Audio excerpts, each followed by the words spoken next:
Poli Bernatene, ilustrador fantástico de historias fantásticas, platica con nosotros del arte y negocio de la ilustración editorial, su trabajo en la ADA y el trabajo del artista. Hola, ¿qué tal? Buenas tardes. Ya estamos de regreso aquí en Entre Firmas. Y bueno, pues muchas gracias por los likes, muchas gracias por seguirnos. Y ahora, nada más y nada menos que nos fuimos lejos, lejos, casi hasta la Patagonia. Hoy está con nosotros Poli Bernatene, a quien le damos las gracias por acompañarnos en esta emisión de Entre Firmas. Hola, Poli. Hola, ¿qué tal? ¿Cómo andan? Muchas gracias por la invitación. La verdad, contentísimo de poder estar participando en este espacio para, bueno, un poco hablar de nuestra profesión y lo difícil que es hablar de los derechos, ¿no?, de esta profesión. Gracias, Poli. Y por supuesto, bienvenido. Gracias, Gastón, por estar aquí esta tarde. Hola, Marifer, gracias. Bienvenidos todos. Un placer estar aquí y un placer que esté Poli con nosotros. La verdad, le tengo mucha fe a este programa. Creo que puede ser algo bien interesante hablar con un ilustrador. Yo no había tenido la suerte y creo que es la persona indicada. Pues estamos a punto de llegar a la Feria del Libro de Guadalajara y precisamente para tocar temas que tienen que ver con el sector editorial, creemos que sería genial, como lo estamos haciendo el día de hoy, hablar nada más y nada menos que de la ilustración. Entonces, Poli, cuéntanos así en calientito, ¿cómo arrancó tu vida como ilustrador de manera profesional? Muy, muy interesante la pregunta, María Fernanda, porque yo tengo como dos comienzos. Un comienzo más bien profesional de ilustrador y fue alrededor del año 2001, más o menos, donde, bueno, yo ahí empecé a publicar mis libros, pero yo tuve un trabajo anterior en una gran cadena de hipermercados, acá se llama Carrefour, donde hice una especie de carrera, fueron 7 años trabajando, donde ahí, bueno, hacía más que nada los carteles de oferta, la decoración, la publicidad, pero en ese camino yo lo que hice fue desarrollarme y capacitarme en una parte que yo jamás imaginaba que más adelante iba a utilizar, que tiene que ver con todo lo que es negociación, saber desenvolverme en una empresa, seleccionar personal, pararme frente a alguien en una entrevista. Entonces, durante todos esos años es como que me fui preparando para cuando yo, de alguna manera, porque esto fue en relación de dependencia, hiciera mi propia historia a partir del año 2001, ¿no? Yo trabajé en esta empresa hasta el 98, me despidieron, resultado del coletazo del efecto tequila, fíjense, ¿no?, cómo vamos, las cosas van y vienen, y cuando yo empecé a trabajar en algunas cosas que tenían que ver con la ilustración, no sé, yo hice animación con productoras, estuve trabajando en cine también, pero cada vez que comenzaba un nuevo ciclo en mi profesión, y venían estas crisis que van, que vienen, que te obligan, ¿no?, a hacer esos cambios, ¿no? Estoy hablando de mis 20 y pico, casi 30 años. Y ahí fue cuando empecé a trabajar por mi cuenta, ¿no? Empecé a desarrollarme como ilustrador freelance, y jamás me imaginé que todo lo que había aprendido iba a servir muchísimo para defender mis derechos como autor, ¿no? Eso es muy interesante. Y bueno, nada, el camino que se fue haciendo fue así, con mucho aprendizaje, ¿no? Y muy, muy interesante. Oye, ahora que lo dices y que empiezas a tocar ya esto de que te das cuenta, bueno, de esto del derecho de autor y que hay un derecho de autor, ¿qué tan complicado es vivir como ilustrador? Es decir, tener esta como profesión y además ¿Cómo ves esta profesión junto con esto que hablas de los derechos de autor? ¿Qué tanto se tocan? ¿Qué tanto lo necesitas saber? ¿Qué tanto lo has ido aprendiendo, como dicen por ahí, a golpe y porrazo? ¿Qué tanto sabías del derecho de autor en tu carácter de ilustrador? Platícanos un poco. Absolutamente, es a los porrazos, a los ponchazos, y caminando, ¿no? Recorriendo. Yo les decía, por ejemplo, que yo trabajé en una empresa en relación de dependencia.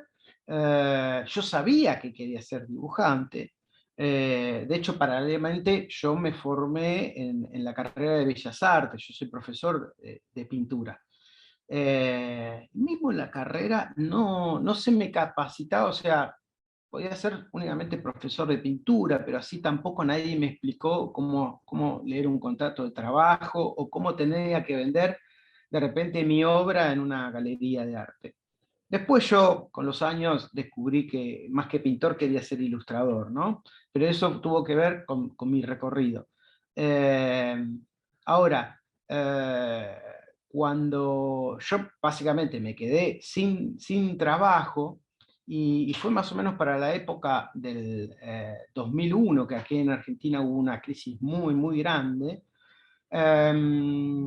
lo que me ayudó, y es el consejo que les doy a todo el mundo que arranca, que se siente perdido, porque por lo general es un laburo muy solitario, el del dibujante, Claro. el ilustrador, el escritor.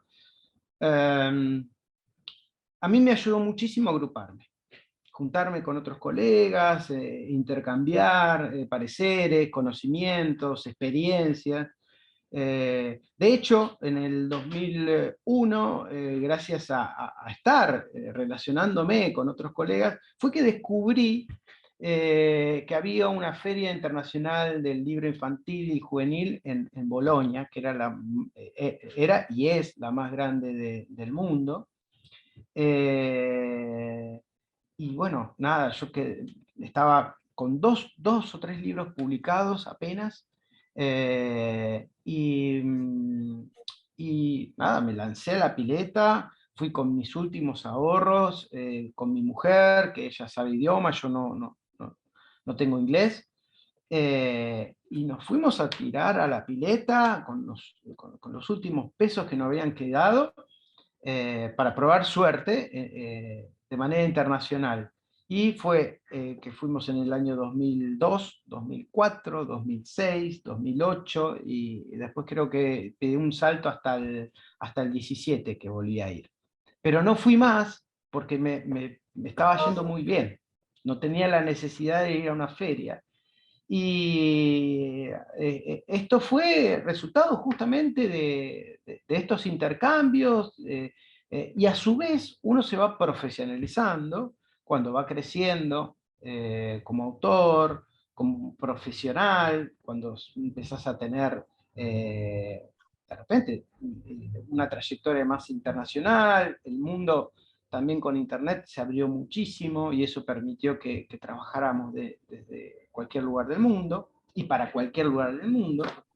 Entonces, nada, empezamos a descubrir los ilustradores que teníamos esa posibilidad de ir creciendo con nuestro oficio, ¿no es cierto? Y la verdad que son muchas las cosas que se aprende en este terreno, ¿no? Primero que nada, a valorizar nuestro trabajo. Es muy difícil que se vea en líneas generales en el mundo como un trabajo los que trabajamos de escribir, de dibujar o cualquier actividad relacionada con lo creativo, ¿no es cierto? Entonces, a partir del momento que soñamos con tener ganancias, con tener una remuneración digna, con vacaciones, ¿no? Es donde te das cuenta que sos un trabajador más. Muy bien, que la va bien interesante lo que estás platicando. Vamos a un corte y regresamos con más.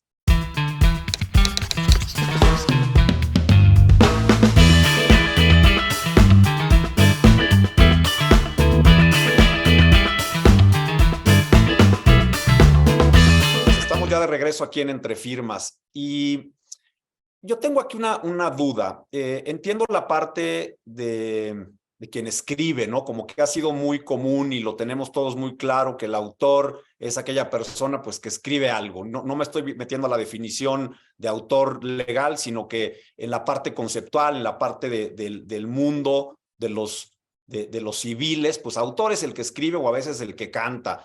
Pero aquí estás hablando de quien hace ilustración, de quien dibuja, pero que lo hace de manera conjunta o porque existe ya una obra literaria, es decir, tú vas a ilustrar lo que ya escribió. ¿Tú sientes que aquí hay una coautoría o que cada uno es autor de lo suyo y simple y sencillamente cada quien negocia su parte, cada quien es autor de lo que ha realizado? Tú te nutres de lo que está escrito? ¿Qué tanto te puedes salir de lo escrito para meterle un poco de tu, como decimos aquí, de tu ronco pecho? A ver,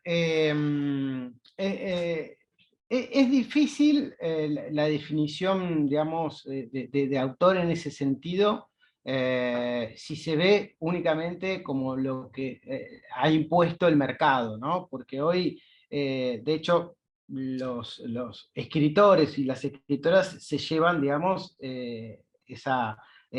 capturaron esa palabra autor como única para ellos, ¿no? O sea, el autor de un libro, no. Sos el escritor o una escritora que te hace autor, ¿no? Pero en una obra ilustrada, donde las palabras, las imágenes tienen un protagonismo, ¿no? Ahí también nosotros los ilustradores somos autores. Y es difícil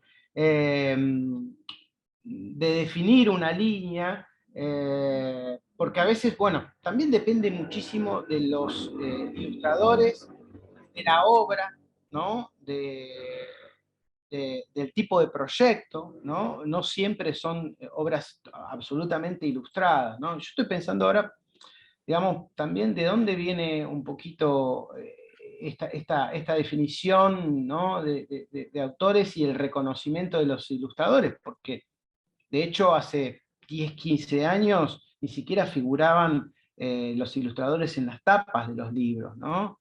Y se veía a la ilustración como un elemento decorativo, donde un editor convocaba a un ilustrador para justamente agregarle imágenes a un texto. Pero únicamente eso.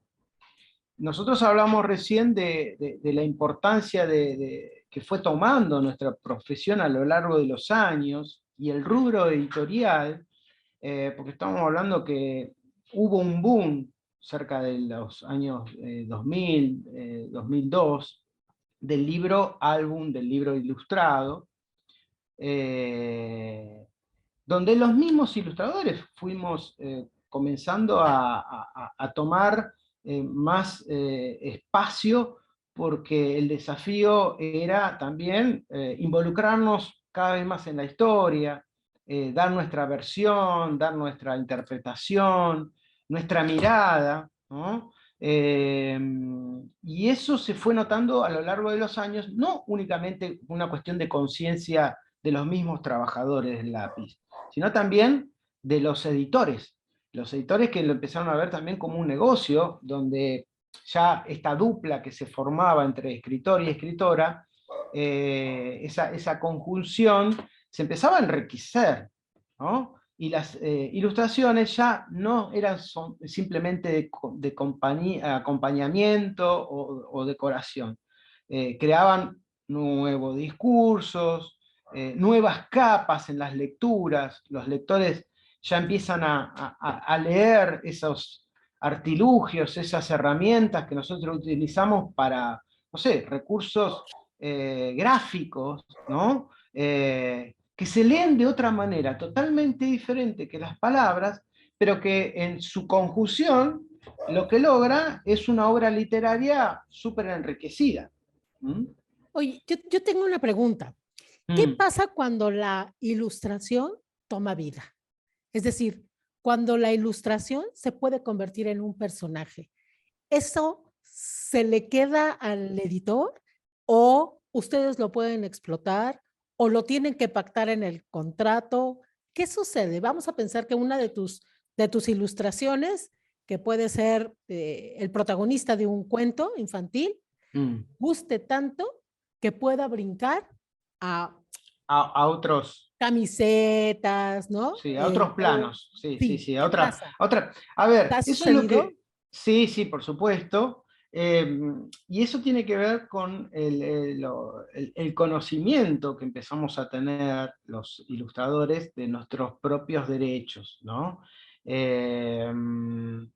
Porque nosotros estamos generando la imagen, nosotros estamos creando vida de alguna manera con estos personajes. Me interesó eso que decías, María Fernanda, ¿no? De crearle, ¿no? De cero, o no, porque hay quizás un trabajo conjunto con el escritor o la escritora, donde de repente dice, bueno, este personaje tiene estas características, tiene que tener el pelo así, se lo había imaginado de una manera, pasa. Y el ilustrador hace caso, ¿no? Y calca, digamos, las palabras, pero siempre hay una interpretación, una mano diferente que va a dibujar esos personajes y que le va a dar su impronta, su estilo. A ver, una de las cosas que yo siempre aprendí de mi antiguo trabajo, yo me acuerdo, uno de los proveedores de esa empresa terminó siendo amigo mío y quedaba siempre como asombrado de la facilidad que tenemos los dibujantes, los ilustradores de armar estas creaciones, ¿no? Y también le llamaba la atención lo poco que nos valorábamos a la hora de cobrar, de hacer valer nuestros derechos. Y algo que siempre digo a todos los colegas, sobre todo los más jóvenes, que no saben de dónde agarrarse cuando tienen que pasar un presupuesto o salir a defender, por ejemplo, mirá, yo creé un personaje, me corresponde un porcentaje por esa remera o por esa otra utilización. Este colega, este amigo, me decía, vos cuando incorporás el tarifario, cuando tenés que hacer el presupuesto, tenés que sumarle no solamente las horas que estuviste dedicándole trabajo, sentado en el tablero, aprendiendo en el último taller que hiciste, sumale también el esfuerzo que hicieron tus padres para pagarte un colegio, las horas de formación que tuviste cuando ibas a Bellas Artes, los cursos que realizaste. No te quedes solamente con la luz que utilizaste esa semana anterior, ¿no? O el costo del transporte hasta una reunión o lo que sea. Hay que ir mucho más para atrás. ¿Por qué? Porque la mochila que uno cargue con eso va a tener otro peso que te va a ayudar al momento de negociar, ¿no? Esa conciencia se fue tomando a lo largo de los años y los ilustradores, bueno, fuimos descubriendo que cuando se firma un contrato, lo que estamos haciendo a nuestros clientes es cederles el permiso para utilizarlo comercialmente, ¿no? Nuestra obra, ¿no? Vamos a un corte y regresamos con esto que se está poniendo muy interesante.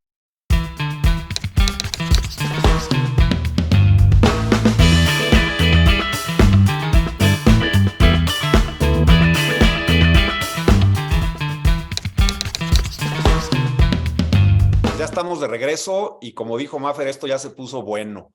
Yo tengo dos preguntas, Poli. Una que es una inquietud mía que a lo mejor tú me vas a ayudar a mejorar en mi forma de cobrar como abogado, porque creo que es algo que no nos enseña nadie y ya lo tocabas tú y me gustó mucho ese ejemplo, ¿no? De esa mochila que venimos cargando con toda nuestra historia académica, si lo quieres ver así, con todas nuestras frustraciones, con todo lo que somos, para llegar y no es la luz, como dices, ¿no? No es prendo la luz y me pongo a dibujar y a lo mejor no tienes la respuesta, pero sí me gustaría conocer tu opinión de cómo cobrar, cuánto cobrar, qué valor tiene tu trabajo. Y por otro lado, tocabas este tema de los personajes y yo veo que aquí hay una cuestión bien interesante porque hay quien escribe o escribió al personaje, pero hay quien le da vida, digamos, lo dibuja y ya le da vida. ¿De quién es? Para ti, ¿de quién es ese personaje? A ver, son dos preguntas muy interesantes, diferentes también. Empecemos por la primera, que tiene que ver con el trabajo, que es la consulta más recurrente que tenemos en la asociación, entre colegas, los que, ni te cuento, los que empiezan, ¿no es cierto? Bueno, obviamente ese consejo de incorporar todo el bagaje que uno tiene encima, pero también es muy importante informarse, estar al tanto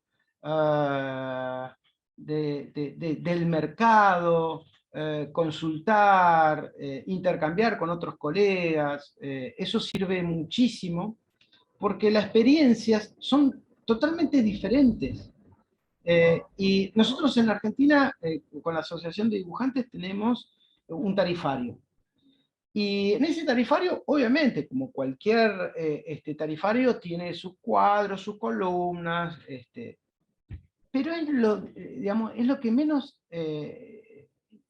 expectativas tenemos nosotros, los que pusimos ese tarifario, porque junto con ese tarifario pusimos una serie de recursos, de preguntas que tienen que ver con cómo calcular tu hora hombre, por ejemplo, ¿no? O sea, un montón de herramientas, porque si a vos te dan el precio, y sobre todo de algo tan abstracto como es lo creativo, no es que hacemos un dibujito en 15 por 15, blanco y negro, color, que se diferencia, porque te estoy diciendo eso, y puede ser absolutamente diferente para una persona y para otra, que tiene más trayectoria, menos trayectoria, tiene más o menos visibilidad, ¿no es cierto? Entonces, lo que nosotros siempre hablamos es, lo importante es de saber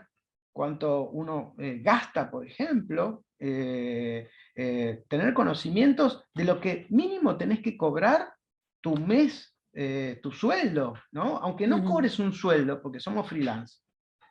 Vos tenés que ponerte la meta, el objetivo de tener, bueno, ok, yo tengo una serie de gastos, porque aparte también depende de la situación de cada uno. No es lo mismo un profesional que está arrancando su vida familiar, por ejemplo, que ni siquiera tiene hijos, o que alquila, o una persona que está a cargo de una familia, con hijos, o el colega que vive con sus padres. O sea, las situaciones son totalmente diferentes. Y eso son tangentes y diferentes maneras de encararlos. Entonces, primero hay que saber, digamos, qué es lo que uno quiere cobrar, ¿sí? Y incorporarle la ganancia.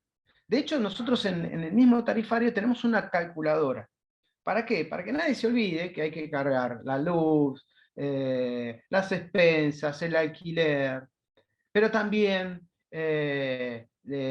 la computadora que compraste, hay que poder amortizarla a lo largo de los años, si te vas a tomar vacaciones, si te seguís formando, ¿no? Incorporarlo eso en el precio, ¿no? Cuando uno va y paga su propio, por ejemplo, yo que fui 5 veces a Bolonia, es toda una inversión.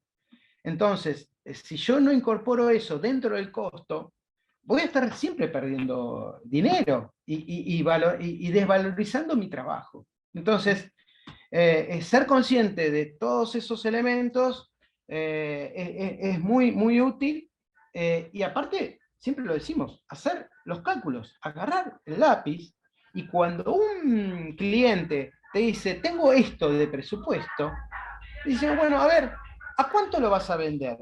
¿cuánto es el porcentaje de la venta? Porque por ahí, por el precio de venta, ese porcentaje es ínfimo y no termina de cubrir el trabajo que estoy yo encarando. Es muy interesante y depende siempre mucho de cada situación. Ahora, con respecto a lo otro que tiene que ver con los personajes digamos, de alguna manera lo que es la licencia que puede surgir de un personaje que cobra vida. Yo también te decía, María Fernanda, uno cuando ilustra, cuando escribe, cuando cree, no sabe a dónde puede llegar ese personaje. Por eso es tan importante que cuando uno realiza un trabajo, sea lo que fuera, tiene que haber un contrato de por medio. Claro. El formalismo del contrato te da la seguridad de que lo que vos firmaste te puede proteger o no, te puede jugar en contra, ¿no? Yo en una de mis viajes a la feria de Bolonia, yo el segundo viaje conseguí un contrato y estaba feliz. Fue mi primer contrato para el exterior y fue una fea experiencia por haberlo hecho mal. Tuve un problema, inclusive me hizo un juicio la escritora porque estaba mal interpretado el contrato y como yo lo llevé adelante, obviamente era el responsable. ¿Qué pasó? Digamos, lo que podría haber sido la mejor experiencia de mi vida, la primera, fue una experiencia negativa, que después se terminó siendo positiva. ¿Por qué? Porque Claro. de los errores se aprende. Y inmediatamente, obviamente, lo quise solucionar con una consulta, con otro profesional, con un abogado. Y a partir de ahí dije, esta fue la mejor inversión de mi vida. Tener más conocimiento de lo que yo voy a estar firmando. Y eso se refleja directamente en todas las posibilidades de negocios futuras que pueda tener, ¿no? No es lo mismo ceder los derechos para siempre, ¿no? Que es lógico que pase en los comienzos de la carrera de uno. Yo, de hecho, hasta hace muy poquito recuperé derechos de hace 20 años de mis trabajos. Pero yo al principio también firmaba y decía, dale, ¿qué quieres que te dibuje este libro?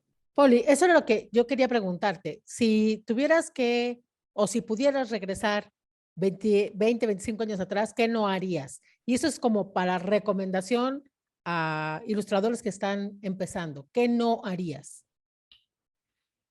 No trabajaría sin contrato. O sea, es muy común que inclusive digamos, colegas con trayectoria empiecen a trabajar antes de tener un contrato medianamente hablado, porque de repente tenés un cliente donde ya trabajaste varios proyectos y hay una relación de confianza y ya es un copy-paste, ¿no? El contrato. Pero otra cosa es cuando trabajás con alguien nuevo que desconoces, más si hoy se puede trabajar para el exterior.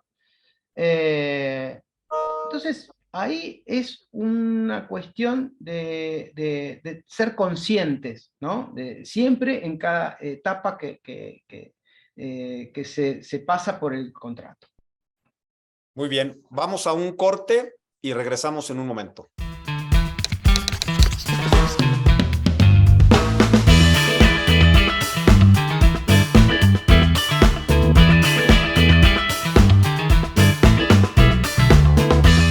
Pues ya estamos de regreso en Entre Firmas.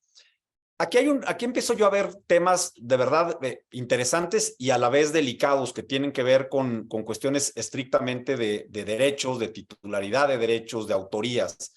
Y platicabas esta cuestión de lo que tú generas y lo que tú haces, tomando como base esta obra literaria que está ahí, ¿no? Es decir, tú vas a ilustrar, le vas a dar vida, nos vas a poner a nosotros en los ojos eso que está escrito. Y ahí ¿qué tanto eres tú autor o qué tanto estás o autor de una obra original como tal, o qué tanto esta obra es una obra que deriva del guión, de la parte literaria que está? ¿Qué tanto te permiten o te permites tú ir más allá de lo que está ilustrado? ¿Qué tanto en tu contrato, que hablabas de contratos y la importancia, te permiten a ti mañana utilizar esos dibujos independientemente del libro en el que están? ¿Qué nos platicas de eso?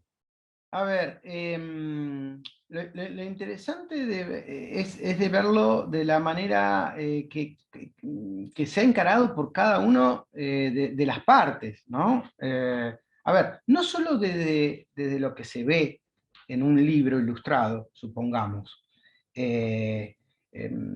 sino también lo que está palpable, que es un contrato.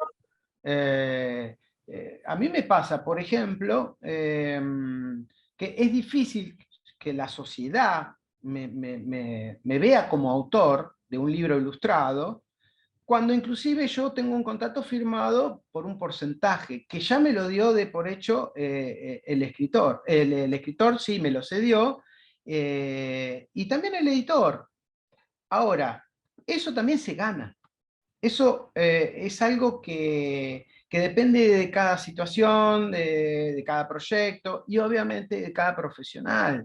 Cuánto se involucre en el texto. Yo tengo una serie de experiencias en ese sentido. Yo me acuerdo, por ejemplo, con un escritor inglés, en el cual me habían encargado, junto con una editorial, un libro de piratas.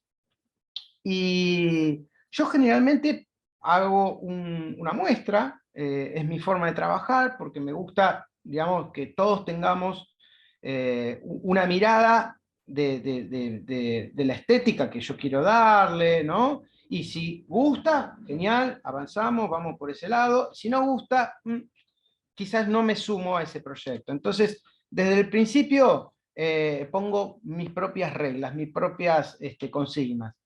Y recuerdo que aquella vez le había mandado una muestra de unos piratas que eran animales cuando ellos habían imaginado toda la historia con seres humanos. Se sorprendieron. Y la historia básicamente hablaba de un pirata astuto, y yo le puse como personaje, el capitán, a un zorrito.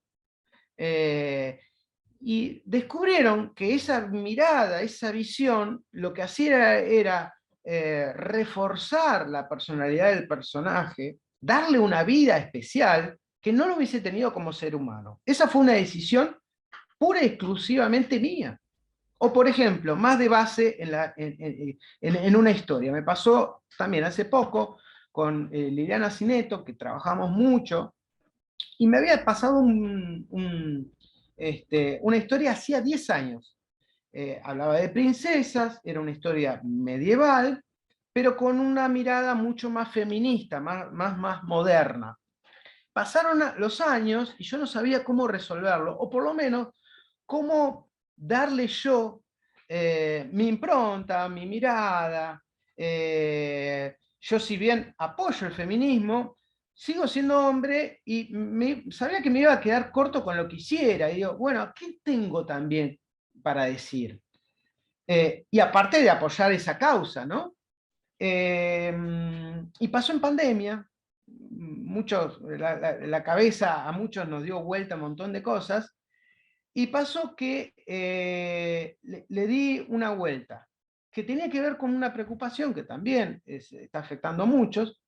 Y lo que hice fue esa misma historia, que estaba, porque de hecho lo más interesante es que el texto nunca se modificó, siempre estuvo pensado con un lenguaje inclusive medieval. Se hablaba de pantanos terribles, de dragones, de caballeros, pero todo eso estaba desarrollado en un ambiente apocalíptico, donde había escenarios modernos, con edificios derrumbados, donde el texto hablaba del fuego del dragón. Yo lo interpretaba o lo quería mostrar como el fuego que el propio ser humano creaba a través del calentamiento global.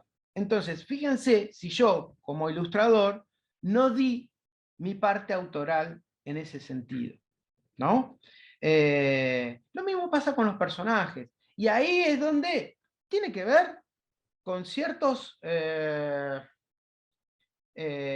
posibilidades que tiene cada uno desde su lugar, en cuanto a que es reconocido o no, si te convocan para hacer, no sé, Harry Potter, obviamente el creador de esa imagen, ¿no? No tiene el peso que su escritora. Entonces, depende, porque ahora, claro, todos sabemos la cara de Harry Potter, pero en algún momento hubo una negociación que fue media, digamos, desbalanceada, supongamos, ya sea por trayectoria o por lo que sea. Entonces, está interesante eso de que cada uno vaya tomando el lugar que le corresponde y que pueda defender sus propios derechos también, ¿no? Estás ahí. Pauli, precisamente hablando de ese punto, hace un rato tú comentabas que una de las cosas que te sirvió como ilustrador fue unirte a otros, ¿no? Y yo quisiera que nos cuentes un poquito, ya vamos cerrando el programa, pero que nos cuentes qué es ADA, qué hace ADA y cuál es el camino que están tomando en la defensa de los derechos de los ilustradores. A ver, sí, justamente tiene que relacionado con esto último que hablaba, ¿no? Digamos, una cosa es salir a negociar solo o sola, y otra cosa es sabiendo que somos muchos los que podemos conformar un colectivo, una manera de pensar, ¿no? Todos estos logros que vengo diciendo, de aparecer en la tapa, de empezar a ganar terreno en los contratos, de recibir derechos, ¿no? Para que de alguna manera un cliente lo que esté haciendo es pedirnos permiso para que ellos puedan utilizar esa obra de alguna manera y con cierta función. Porque si vos ponés en el contrato que es para un libro, es para un libro. Ahora, si lo querés para una película, para una remera, para una vasija, es otra cosa. Y por definido con los tiempos o los territorios, hay muchas maneras de negociar, ¿no? Y eso lo fuimos aprendiendo agrupados. La asociación lo que hace es, básicamente, más allá de promocionar y difundir las actividades de los artistas gráficos, lo que queremos es concientizar del poder, del valor que tiene cada uno de su propio trabajo, ¿no?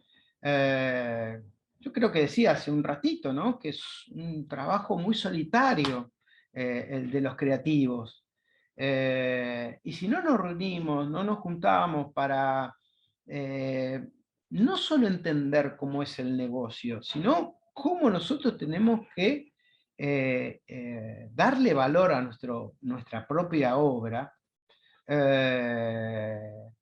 nadie lo va a hacer por nosotros. Entonces, juntos, no solo utilizamos una experiencia que se va ganando a lo largo de los años, nuestra asociación el año que viene va a cumplir 80 años, y obviamente pasó por diferentes momentos, ¿no?